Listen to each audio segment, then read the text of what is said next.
今天我们要给大家讲个故事，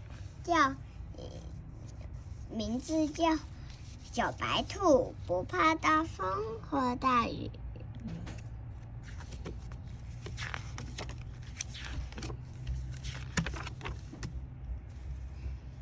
吹大风了，吹大风了，下大雨啦！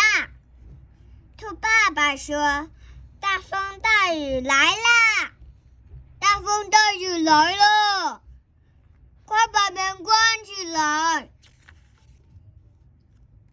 兔妈妈说：“不要关门，我们的宝宝少了一只。”兔爸爸问：“少了一只兔宝宝，我们快去找啊！”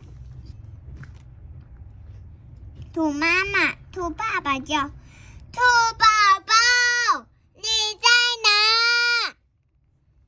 兔宝宝说：“我在这，我在这。”兔宝宝说：“家真好，在家里大风大雨都不怕。”